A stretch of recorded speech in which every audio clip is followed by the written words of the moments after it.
Hey everyone, it's your girl Maddie here, aka Beaver Mosh, and today I have the pleasure of being joined by Kyle of Tómarúm, whose newest album was just announced, Beyond Obsidian Euphoria, coming out April 4th off of Prosthetic Records.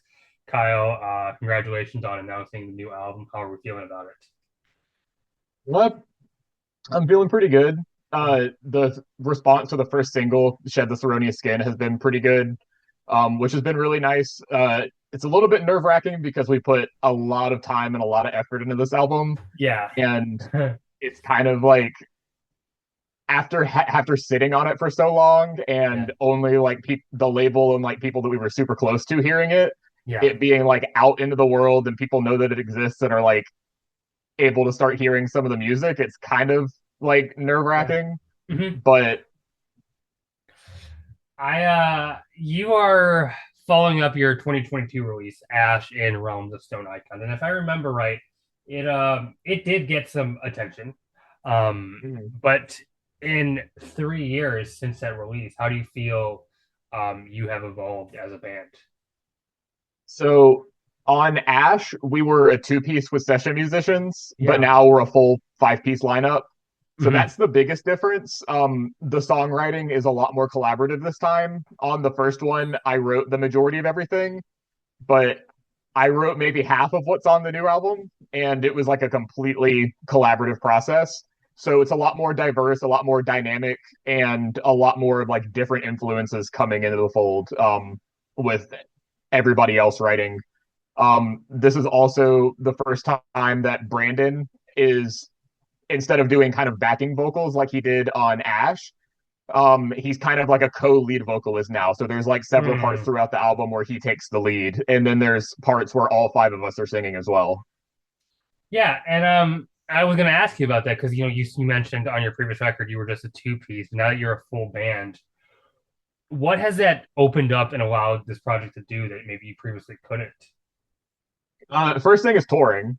Okay, That's yeah. the most obvious thing. We while we were a two piece, we couldn't really play shows or anything like that. Mm, But that's the most obvious thing. But having a full five piece lineup and everybody bringing different influences and inspirations into the fold, it's made our sound a lot more dynamic and a lot more diverse. sure. There's a lot of curveballs on the new record that, like, if I were still writing the majority of it, would not be on there. It's stuff that I wouldn't think to, stuff I wouldn't come up with on my own. Sure. So it's really, I think having like the full lineup has really allowed the band to evolve into something that it couldn't be otherwise, and I'm like super excited about it. And these new musicians that you and Brandon have brought onto Tómarúm, were these people you knew? Were they friends of yours? How did you recruit these people? So Matt, our third guitarist, Brandon had played in bands with previously, Hmm. and I had known him loosely before he joined the band as well. Um, Michael, our bassist, my first band had played shows with one of his other bands, Hmm. so I knew him from that. And then Chris, our drummer, one of an old friend of mine, kind of let him know that we were looking for a drummer, and then he reached out. We started talking. We met up, and then just immediately after he learned one song and like I guess we quote unquote auditioned him. It was kind of a meeting Brandon. We're kind of immediately like, yeah, he's the one, and Yeah.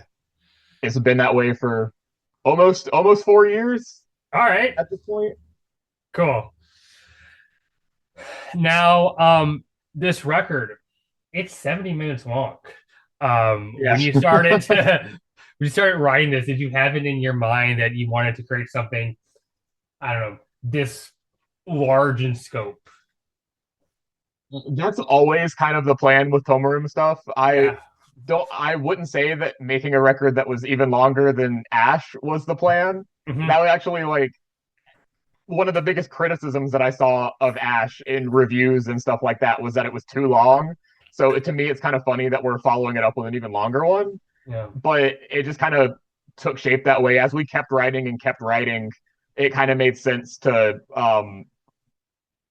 turn this into like a full concept record. So as I guess Ash was like kind of a concept record, but this one was like fully fleshed out. There's recurring themes and everything all throughout, both lyrical and musical.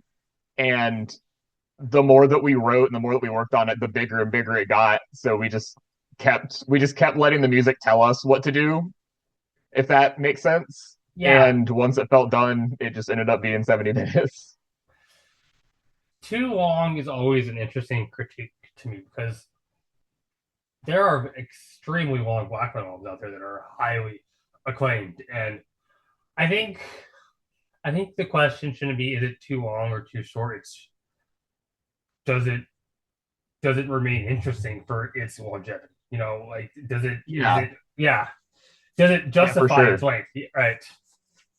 Yeah, I we try very hard to make sure that like everything makes sense, even like the length of the songs and the length of the albums and everything.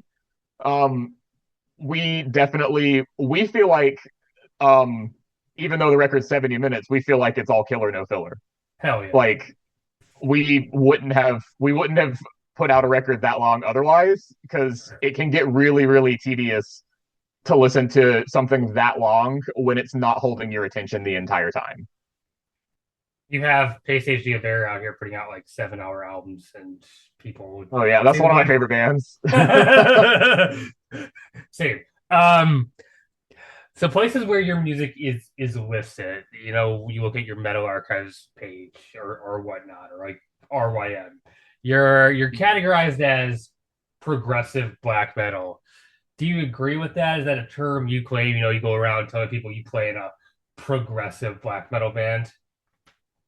I would say that's pretty accurate. That's what I feel the music is. Okay, But how I describe it, if I'm like talking about the band to somebody, it depends on the type of person. Like if somebody at my job asks me about the band, I just tell them I play in a metal band. sure.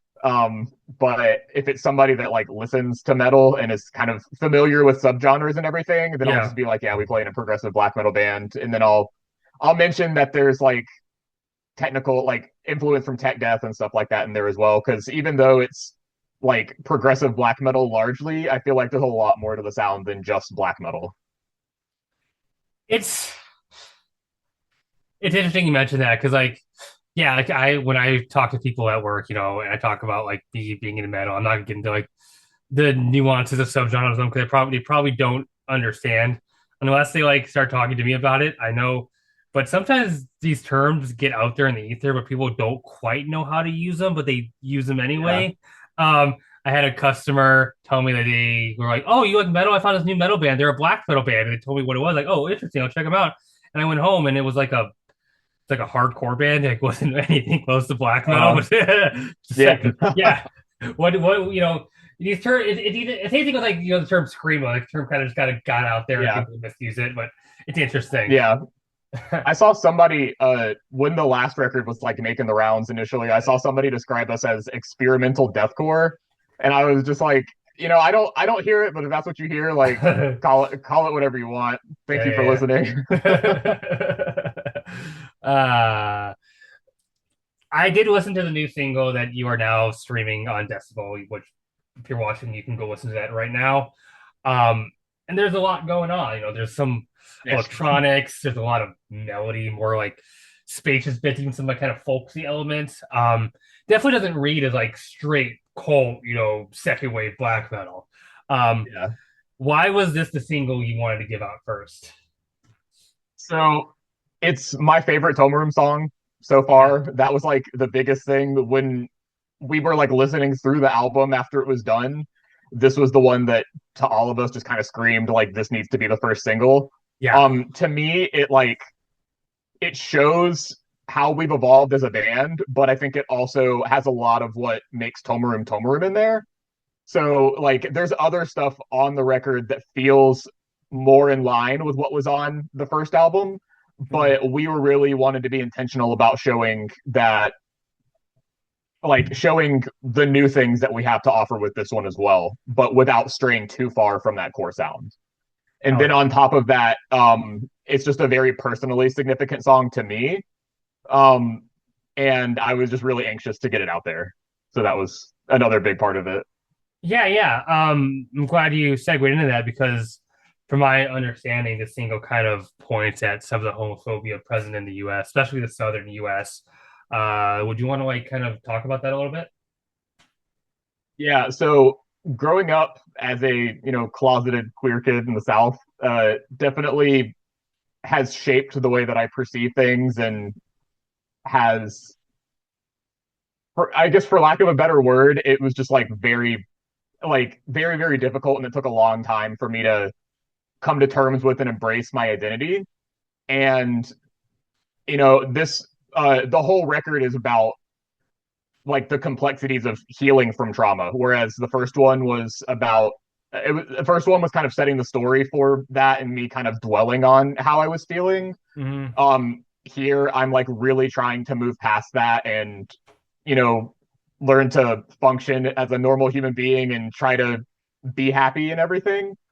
And one of the things, as I've been on that journey of healing and personal growth, that I really needed to do was just learn to love myself for who I am. And that was really difficult to do because of like everything that I experienced growing up. Yeah. But this was something that I felt like I really needed to write about. So they just kind of it ended up on the record, and it was this was one of the bigger moments in my growth journey as far as like I guess the whole like embracing who I am and like moving past everything. This was a big moment in that, and I really wanted that to be captured on the record. Yeah, amazing. And I personally really appreciate that.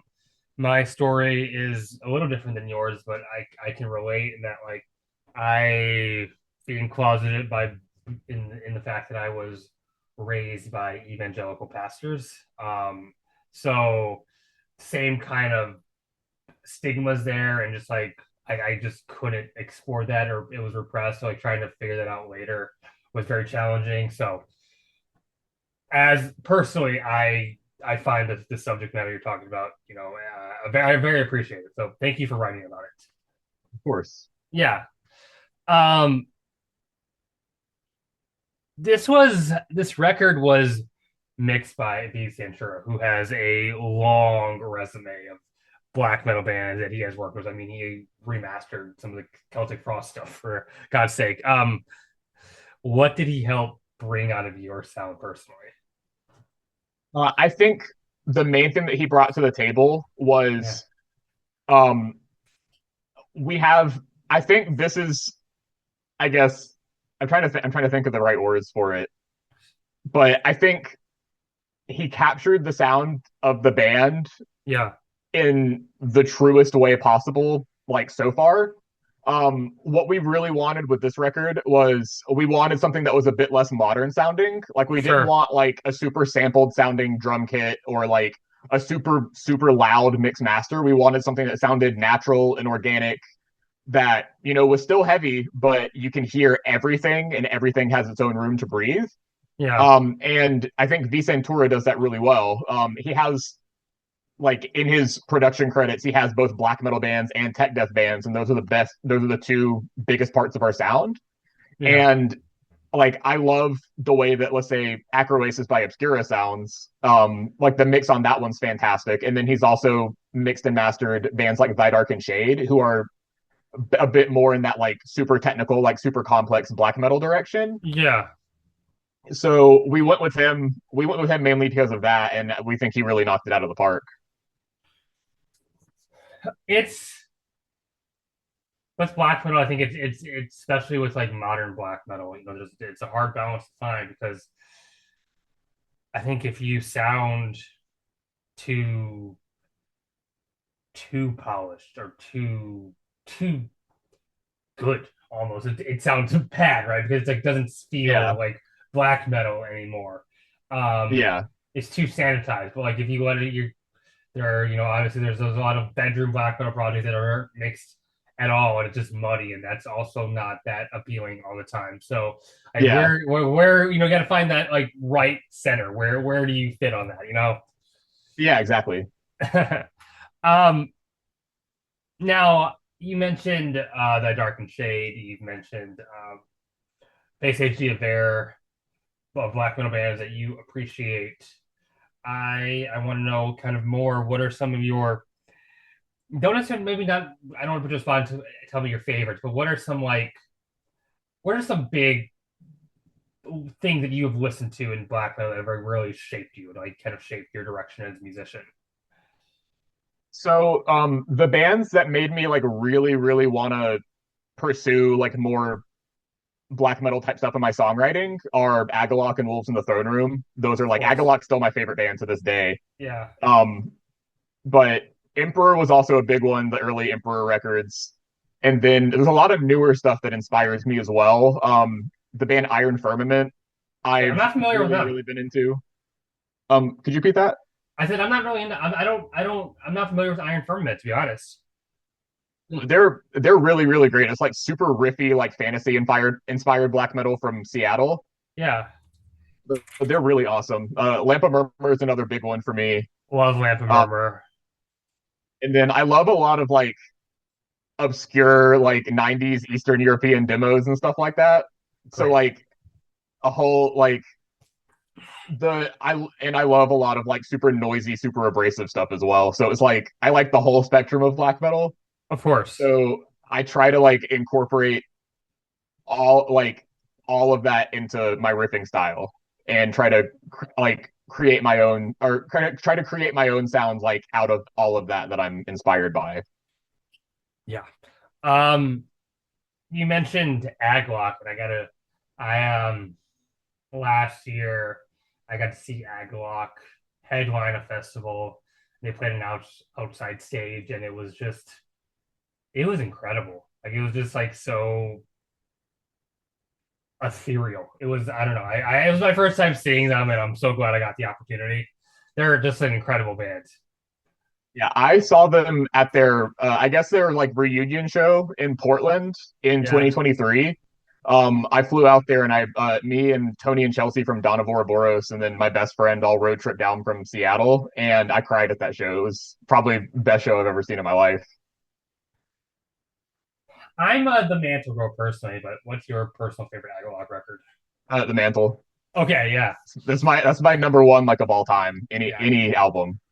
I love the Mantle, but Marrow of the Spirit's also pretty fantastic, of course. Yeah, that's a close second for me. That's the album Yeah, that got me into black metal type stuff. sure. And then, God, Wolves in the Throne Room. I'm gonna remember if I gotta make sure I got the song title right, but um, I think personally, Diadem, the last track, Diadem with 12 stars. Like the very last riff, like 4 minutes towards the end of the song, it kind of keeps repeating. I think it's one of the best black metal riffs I've ever heard to this day. It is Uh, just, it is just perfect. It's like it's aggressive, but it's melodic. It's also kind of uplifting and kind of emotional and triumphant, but also like has this sinister edge. Like it's like so many emotions at one point. I don't know. yeah, They they're an incredible band as well. Just the way they take atmospheric black metal. Um, yeah, you can't go wrong with Wolves in the Throne Room. It's even to this yeah. day. They haven't put out a record since 2001 though, so I'm wondering what they are up to. I think they put out an EP like maybe a year or two ago. I think it might have been in 2023. Yeah, But Cryptivist Ancestral now in 2023. You're right. yeah, I'm sure they're up to something right now, but they've been pretty quiet since. Yeah. Um, you know, Wolves in the Throne Room, Agalock. For the longest time, the U.S. was not seen as like a hub of black metal, but those are both, you know, American bands. You know, maybe Yeah. there is something. Maybe there is something here. Maybe it isn't just a Norwegian thing. Yeah, a lot of my favorite black metal is from the States. Yeah, So I love all the European stuff too, but there's something about like Agalloch and Wolves in the Throne Room, like that whole kind of Pacific Northwest scene, mm. and then like Weakling, I and love then Weakling. like there's another one called Tucaria from California, and Mm. that I really love. They had a split with the band Odds Manuk, which is probably like my favorite split of all time. That's Ode to Manuk. Such a good band. That's kind of a deep cut, but yeah, I love them. Yeah, Yeah, that's the Takaria side of the split with Odds Manoop was like a really big influence on a lot of my riffing on the new record. Just I'm probably the only person that's written like a that in like a super technical tech death black metal band type thing that has yeah. been inspired by something like that. But Talking about U.S. black metal. I have mentioned on the show before. I'm pretty open to what I listen to in black metal. I love a lot of it. I can't get into like the Black Gaze, Death Heaven type stuff. That just isn't for me personally. But I like certain bands like that. Like I love Death Heaven and Alcest, but I also haven't gone like super deep down that rabbit hole. sure. Um, I also want to mention you're also in the band Lunar Chamber, which like Mhm. it's hard to describe. It's like a almost techie death doom. Would you agree with that? Like, how would you describe that project off a $20 spin?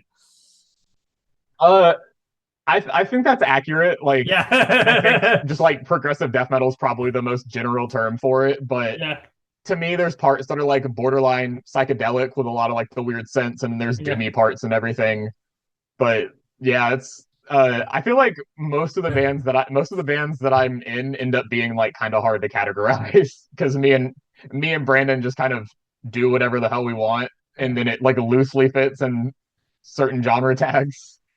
Well, yeah. So on Lunar Chamber, I really enjoyed it when I listened to it when it came out. But Thank you. right now, you just have the one EP. I don't know, Shambolic. How do you pronounce it? I'm sorry. Symbolic vibrations. Shambolic Vibrations came out in 2023. Do you plan on putting out a full length on that project at any point? Oh yeah, we're recording the full length right now. Oh, So okay, cool. that'll hopefully be out like late this year or like early next year. Awesome. Is it going to be a $20 spin release? Yep. Cool. $20 spin is a label that doesn't seem to miss. Um, Yeah. you know, Two Mold, Holder, um, just Witch Vomit, just so many great bands off that label. Like it's just all quality. Like they don't just sign anybody. Yeah, Dave's got a really good ear Yeah. for new bands. And one thing that I really like about 20 Buck as well is that this is something that I feel like a lot of labels don't have, but there's people that are just like fans of 20 Buck that check out everything that the label puts out.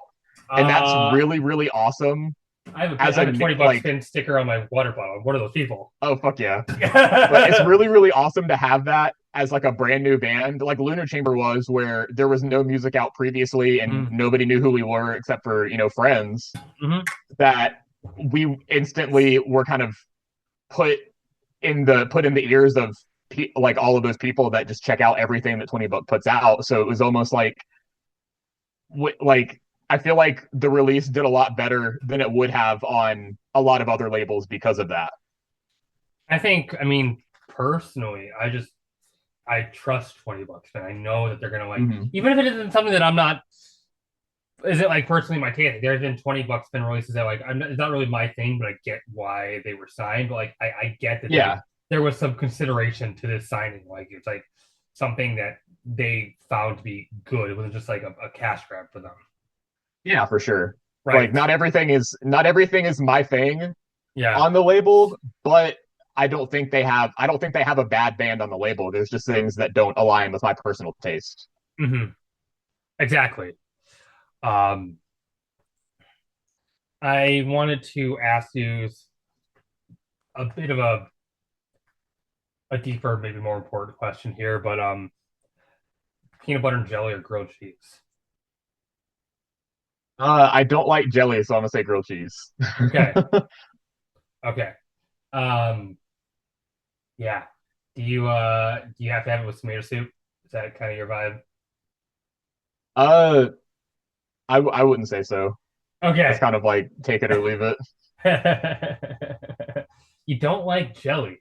That's Nope. that's I'm wild. like I'm like I wouldn't say I'm a picky eater, but the things that I don't like are things that are like universally loved.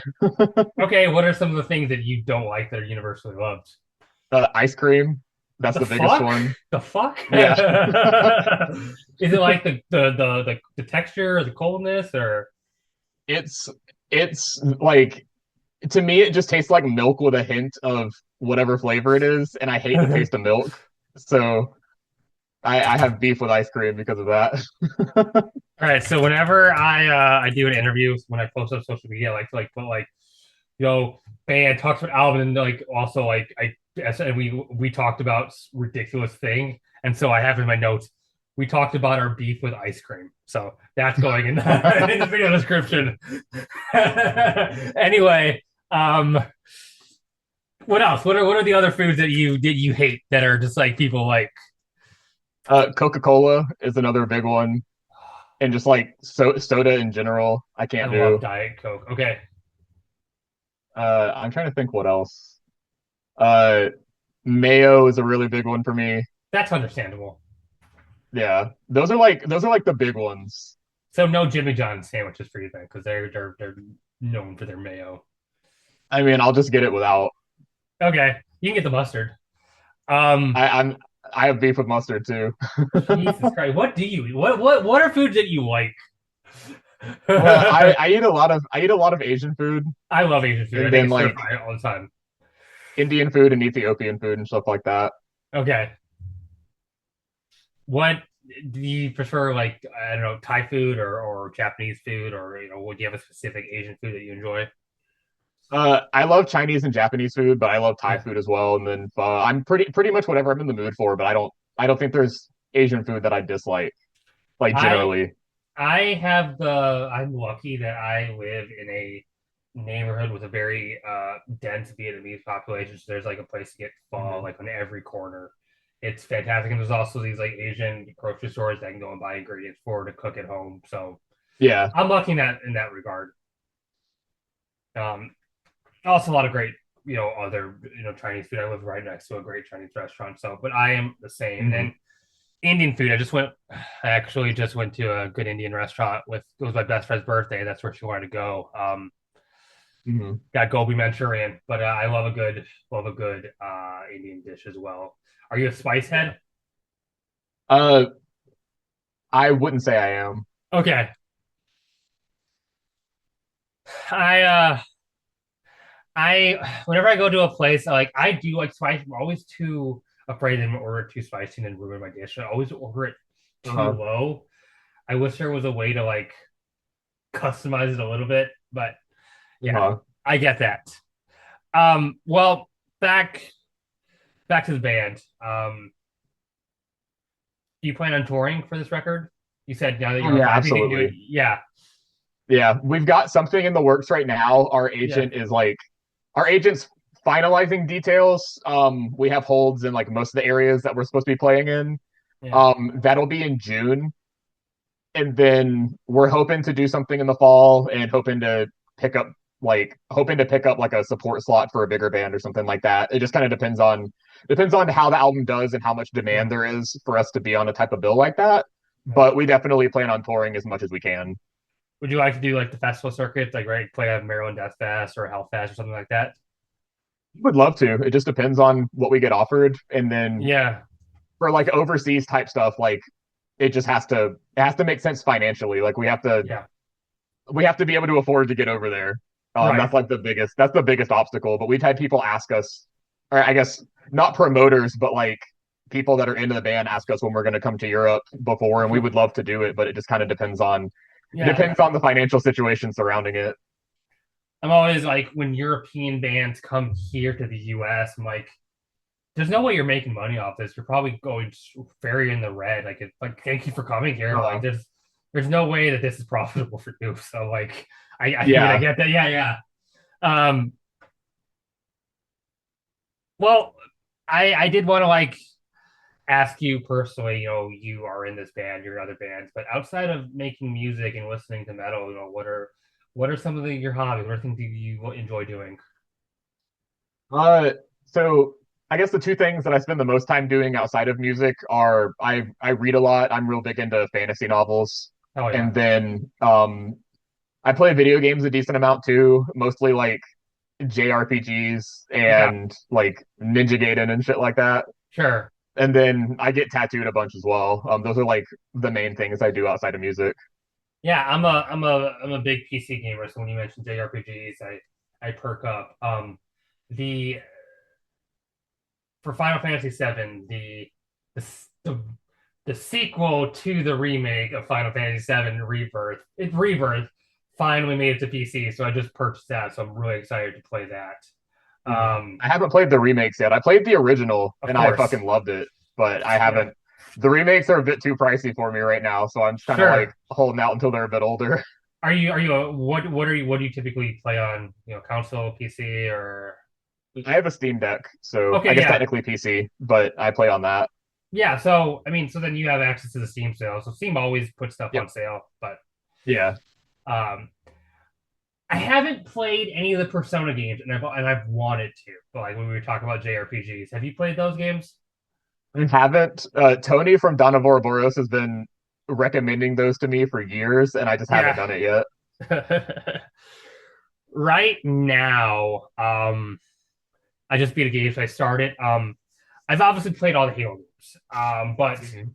I haven't played them in years, and I haven't been able to play them on my PC with like updated graphics and high refresh rate. So I just started playing that. Started playing Reach last night. It's and Mhm. getting to play it like with my mouse and keyboard. I got a subwoofer for gaming specifically, so it's been an Wow. experience. So yeah, uh Fuck yeah. yeah, uh yeah. When I'm not, I also the game I put the most hours into. This is pathetic, but most of my viewers know this. I'm the highest level possible in old school RuneScape. I still play. Uh-huh. I have put in Yeah. over 6,000 hours into that game, um, Oh, damn. and I keep playing it. I don't know why. Huh. They always add new content. Um, I like it. Yeah. Yeah. Uh, I mean, outside of JRPGs, anything else you're playing or anything else you enjoy playing? Uh, I like Elden Ring and the Souls games a lot when I have the patience for them. Yeah. Uh, Definitely past couple months I've not been in the mood for something like that. Hmm. Um, I I have phases where I just like play a fuck ton of Pokemon as well. Sure. Um, it's kind of, and then I really like the Ninja Gaiden games as well. Okay. Like the classic like SNES ones or I get the more modern ones. Like I'm playing through Ninja Gaiden Sigma 2 right now. yeah. Um, did you play Baldur's Gate when that came out when that was a big craze? I haven't yet. Some of my bandmates have played through it and spoke like super highly of it, but I haven't gotten to it yet. I love it. I also in terms of like LGBTQ representation in video games is probably the most, for lack of better word, woke games ever made. It's Uh-huh. Fuck yeah. it's great in that regards. Um, Yeah. I don't know, but I'm pretty diverse too. Like, I mean, I love the game Hades, and like more like games like that. Even like I'll play a Mhm. platformer like Hollow Knight. In fact, I have a Switch too, and the last game I played was Kirby and the Forgotten Land, and had a blast with that. Uh-huh. So, yeah. Yeah. One of my all-time favorites is Ratchet and Clank. Oh hell yeah, hell That's yeah. like first game I ever played when I was like 6, and it hasn't gotten like old at all. I was surprised with myself. I didn't think it'd be a game I would enjoy, but I just wanted to play because I heard a lot about it, and I started up and ended up putting 70 hours into Stardew Valley. Uh-huh. Hell yeah, like Yeah. a good game is a good game, not like too tied down to genres. Like I do have my Yeah. favorites. I love a good game with a good story and good lore. Like the God of Yeah. War games are Oh are fuck big for yeah. me. Yeah. Uh, I just played The Last of Us for the first time. Um, I still haven't played that. well, I mean, there's a lot of reasons why I played. I never had a PlayStation, and Hmm. and when it launched on PC a couple years ago, it was really buggy, but it seems to be fixed now. So I finally played it, and I think it lives up to the hype. I really do. Fuck yeah. Yeah, like the idea of like zombies taking over and a purge like society has been done so many times, but for some reason this game makes it way more interesting. So Uh, yeah, I highly recommend it. Um, well, Kyle, I have nothing left to ask you that I've written down, but of course, I want to, before I let you go, give you the floor, let you tell people where they can find your music, your socials, anything else you want to share, any final thoughts, any philosophical holdings you have in your brain that you need people to know right now. Anything, just go for it. so you can find us on Bandcamp and like all streaming platforms. Instagram, we're at Tómarúm Void, and we're also on Facebook as well. And I guess what I want to say is I just hope everybody who listens to the album finds something they can resonate with. Sure. There's a lot of different emotions being captured in this album. A lot of really bleak moments, and also a lot of like uplifting, like positive type stuff, which is new Yeah. for us, and a lot of different topics that we cover as well. Um, so I'm just really hoping that people that listen to this record are able to connect with it. Yeah. Well, once again, thank you, Kyle, for joining me. For everyone Thank you watching for having at me. home, yeah, no problem. For everyone watching at home, be on the lookout for the new Tómarúm record, Beyond Obsidian Euphoria, coming out April 4th off of Prosthetic Records. So a couple months from now. Um, as always, thank you to my patrons for keeping the show running.